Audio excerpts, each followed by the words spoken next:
मी जयवंत वसंत शिंगे, श्रीपूजक ज्योतिबा डोंगर. दक्खनचा राजा केदारनाथ, ज्याला ज्योतिबा, रवळनाथ, सौदागर, ज्योतिर्लिंग अशा अनेक नावाने ज्ञात असणारा भाविक भक्तांचा लाडका राजा म्हणजे दक्खनचा राजा श्री ज्योतिबा. ज्योतिबा बाबतची मला ज्ञात असणारी, माझ्या कल्पनेप्रमाणे आणि माझ्या ज्ञानाप्रमाणे जी माहिती आहे ती माहिती मी तुमच्या समोर सांगत आहे.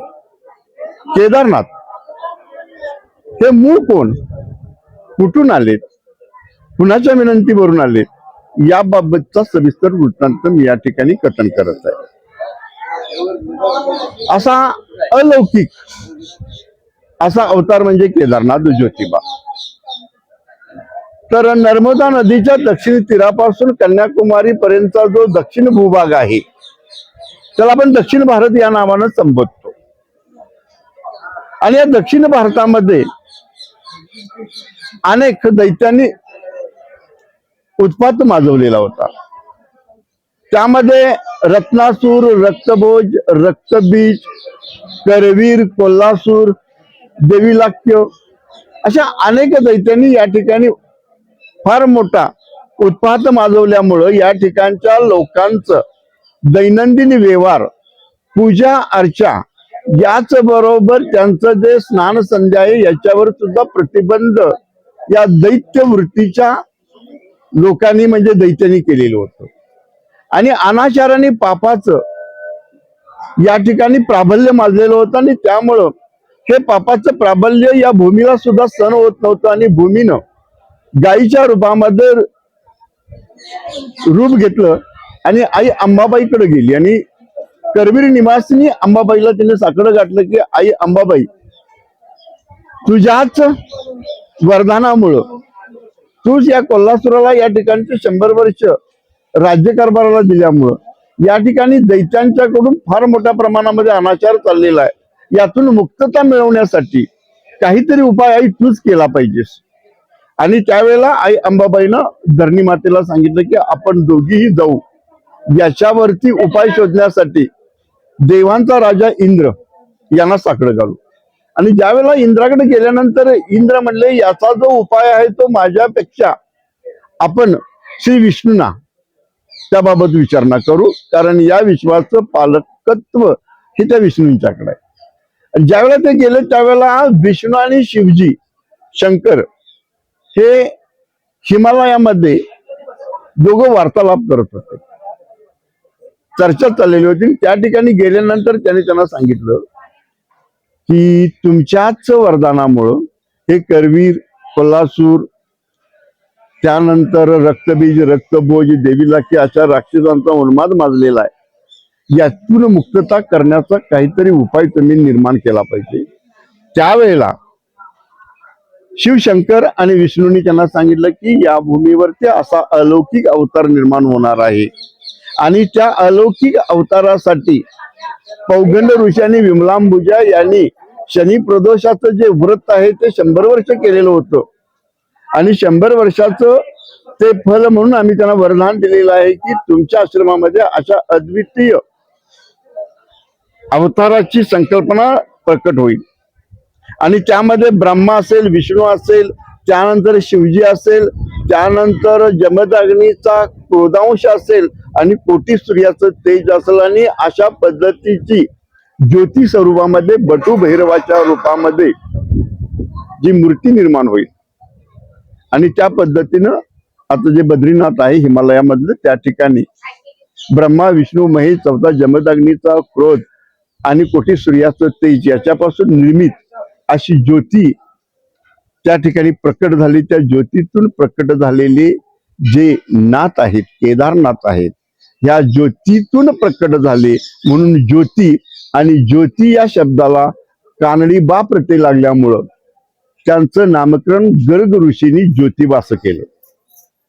आणि तेच ज्योतिबा सप्त ऋषींनी त्यांच्यावर फुलांचा वर्षाव करून केदारनाथ, सौदागर, रवळनाथ, ज्योतिर्लिंग अशा अनेक नावाच्या गर्जना केल्या. आणि त्या गर्जना ह्याच केदारनाथांच्या होत्या. आणि ती बटू रूपातील, ती कुणाच्याही पोटीच न जन्मलेली, असा अद्वितीय, असा अन्य अवतारापेक्षा वेगळा अवतार म्हणजे केदारनाथांचा अवतार. हा आपल्या ज्योतिबाचा, आपल्या कुलस्वामीचा अवतार म्हणजे ज्योतिबा. आणि त्यावेळेला आई अंबाबाई, धरणी माता, अन्य सर्व देवदेवतांनी केदारनाथांना विनंती केली, बटुभैरवाच्या रूपातील त्या ज्योती स्वरूपाला विनवणी केली की तुमच्याशिवाय या दक्षिण भूभागाचा भार कोणी फेडू शकणार नाही. याकरिता तुम्ही आमच्या विनंतीला मान देऊन या दैत्यांचा संहार करण्यासाठी आम्हाला सहाय्य व्हावं आणि तुम्ही या ठिकाणी यावं अशी विनंती केली.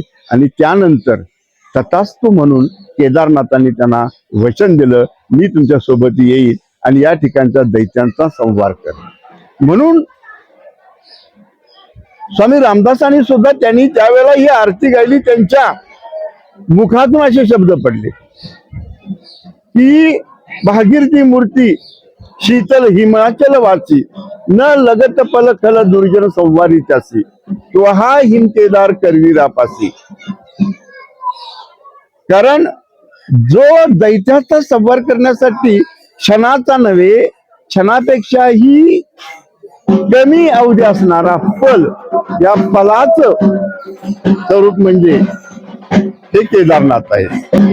आणि असा हा केदारनाथ कैवल्याचा राशी आहे. आणि ज्यावेळेला आई अंबाबाईच्या विनंतीवरून केदारनाथ ज्या वेळेला तिथून निघाले, त्यावेळेला जात असताना, इकडे येत असताना ते पहिल्यांदा वाराणसी, आज बनारस ज्याला आपण काशी, त्या काशी या ठिकाणी आले. काशी विश्वेश्वराचं दर्शन घेतलं, यथासांग पूजा केली आणि तिथून निघत असताना त्या ठिकाणी त्या काशी क्षेत्राचा क्षेत्रपाल कालभैरवांनी नाथांना विनंती केली की नाथ आपण कुठे चाललात. तर त्यावेळेला केदारनाथांनी त्यांना सांगितलं की मी दक्षिण मोहिमेवर चाललेलो आहे, त्या ठिकाणच्या दैत्यांचा संहार करण्याची जबाबदारी आपल्यावर दिलेली आहे आणि यासाठी मी चाललेलो आहोत. त्यावेळेला कालभैरव सुद्धा त्यांच्या सोबत येण्यास तयार झाले.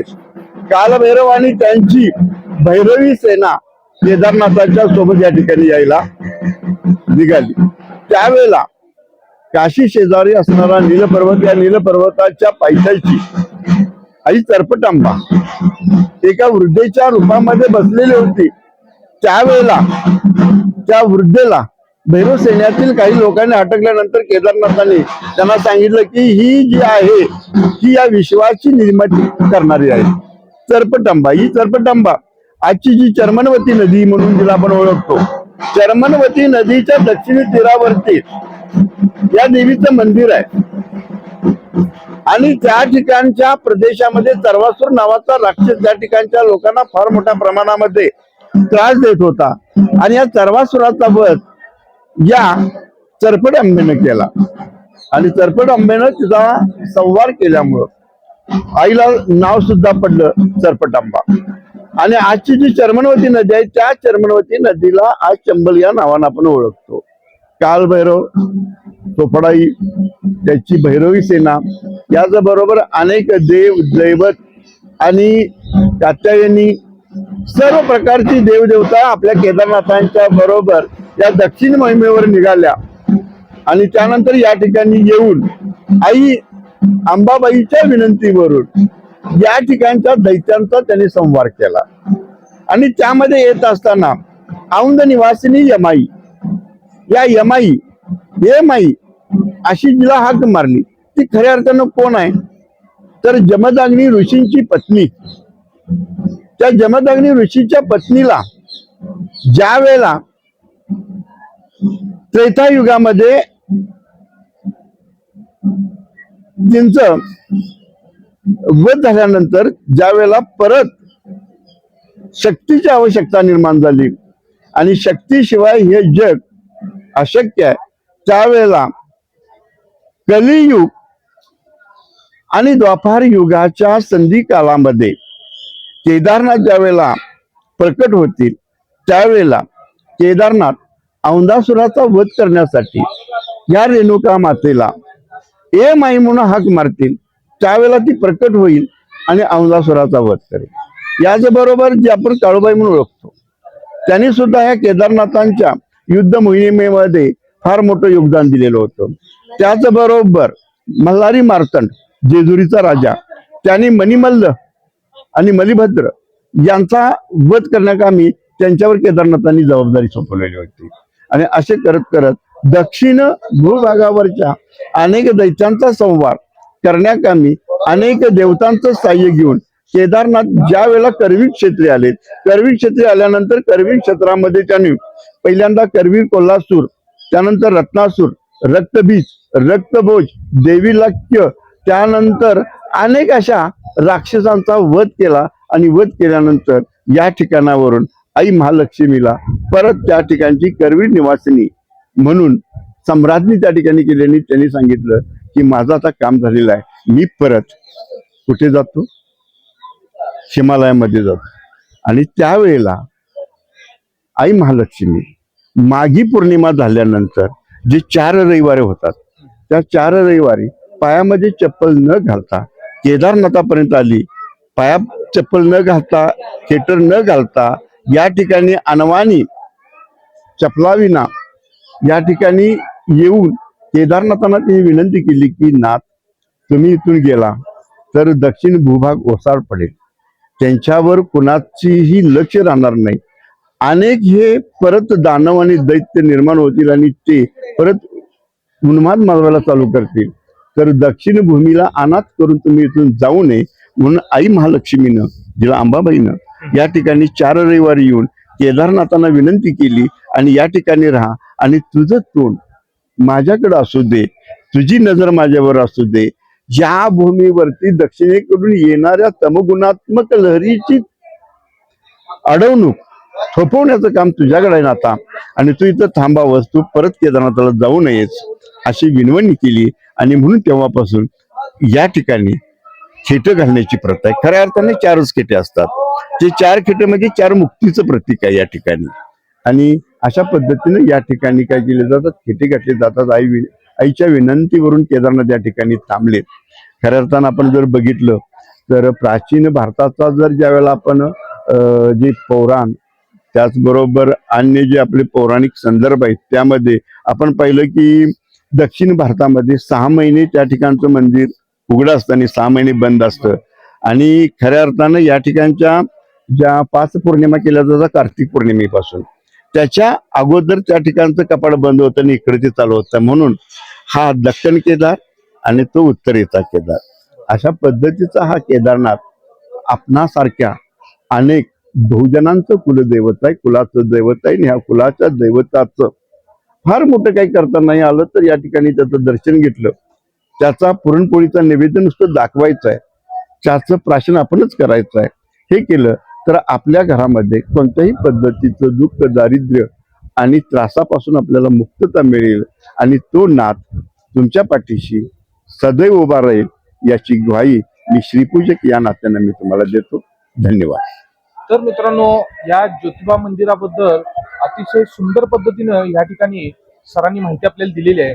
जी माहिती आपल्या तमाम पश्चिम महाराष्ट्रातील, संपूर्ण महाराष्ट्रातील, भारतातील, देश विदेशातील जे ज्योतिबा देवाचे भक्त आहेत त्यांना देखील आजवर ही संपूर्ण खुलासा झाली नव्हती. अशा पद्धतीची माहिती सरांनी या ठिकाणी आपल्याला सादर केलेली आहे.